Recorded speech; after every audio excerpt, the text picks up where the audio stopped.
Target Suman ভাই হাতে striker পেয়ে গেলেন, লং রেঞ্জে পকেটের মুখের কাছে থাকা গুটিটি বাড়ি দিয়ে খেললেন একটি গুটি। নাইস শট, চাবি বানিয়ে ফেললেন। কিন্তু আবারও শিওর ফ্রেশ খেলার চিন্তা ভাবনা করছেন। টার্গেট সুমন ভাইয়ের পার্টনার রয়েছে খুলনার স্মার্ট বয় রাকিব হাসান, প্রতিপক্ষ টিম রয়েছে খুলনার সেই ডুমরিয়ার ভাইরাল প্লেয়ার খালিদ ভাই ও তার পার্টনার বাবুলাল দাদা, local player. Oh my goodness, অসাধারণ একটি শট, দুটি গুটি পকেট করলেন টার্গেট সুমন ভাই। আবারও শিওর খেলছেন, সাদা চাবিটি নষ্ট করতে চাইবেন সামনের, এবং তাই করলেন, সরিয়ে দিলেন। ফাটাফাটি একটি শট ছিল। এবার কি করবেন? রেডটিকে উঠিয়ে দিচ্ছেন পার্টনারের বাটে, রেডটিকে সেভ করতে হবে। দারুণ ভাবে সেভ করলেন, প্রতিপক্ষের বাটে দিয়ে দিলেন। ভাইরাল প্লেয়ার খালিদ ভাইয়ের হাতে স্ট্রাইকার, কোনোভাবেই পেরে উঠছেন না তারা স্মার্ট বয় রাকিব হাসানদের সঙ্গে।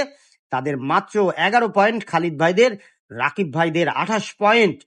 39 পয়েন্টে গেম, টান টান উত্তেজনাপূর্ণ ম্যাচ।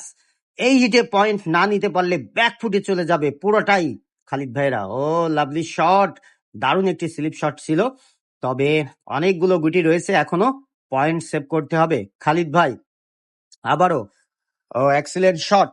মশিয়াটি বাজার অভয়নগর যশোরে 32 দলীয় ক্রাম টুর্নামেন্ট অনুষ্ঠিত হচ্ছে। 1500 টাকা এন্ট্রি ফিতে প্রথম রাউন্ডের খেলা অনুষ্ঠিত হচ্ছে। আবারও লং রেঞ্জে দুর্দান্ত দক্ষ, কালোটা একটু ডাউন দিয়ে দিল। রাকিব ভাই মোটেও খুশি হতে পারেনি এটার জন্য। এবার কি করবেন? রেডটিকে সেভ করতে চাচ্ছেন, অন্য বিটে নিয়ে আসতে চাচ্ছেন, তা না হলে বিপদ হয়ে যেতে পারে।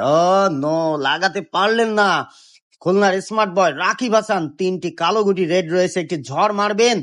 ও মাই গুডনেস, অসাধারণ অসাধারণ, রেডটি কিন্তু পকেট করে ফেললেন। What a shot, what a performance. দর্শক কিন্তু উচ্ছ্বাসিত হয়েছেন এই শটের মাধ্যমে। লাস্ট 3টে গুটি, 8টি পয়েন্ট লুফে নেওয়ার সুযোগ অ্যান্ড 36 পয়েন্টে পৌঁছে যাওয়ার একটি সুযোগ রয়েছে রাকিব ভাইদের সামনে। খুলনার সেই ভাইরাল প্লেয়ার খালিদ ভাই কিন্তু পরাজয়ের খুব দ্বার প্রান্তে রয়েছে। পরাজয় বরণ করতে হবে, স্বীকার করতে হবে রাকিব ভাইয়ের কাছে আজকের এই টুর্নামেন্টে। মশিয়াটি বাজারে লাস্ট গুটি অ্যান্ড 8টি পয়েন্ট নিয়ে 36-এ পৌঁছে গেল।